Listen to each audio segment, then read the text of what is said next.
Welcome. In this video, I'll show you how to set up Shopify Payments. If you want to try Shopify, you can use the link in the description or pinned comment to get a free trial plus 3 months for only $1 per month. It's a great way to follow this tutorial and test Shopify without paying full price right away. Just click the link below and create your store from there. Alright, so first up, let's go ahead over to the bottom left, click on Settings. There you go. And then once done, just click on Payments right here at the left panel. And then once done, you go ahead and choose to use a provider or third-party provider.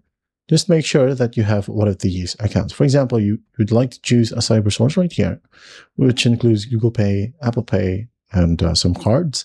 You can click on it and then make sure that you contact the provider so that you'll be given an account. Okay. So when you go ahead and click on Install right here, an organization ID, a username, and a password is needed.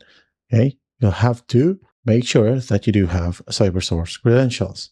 Okay. So go ahead and set it up however you want. But the easiest one right here that I can show you is by connecting a manual payment method.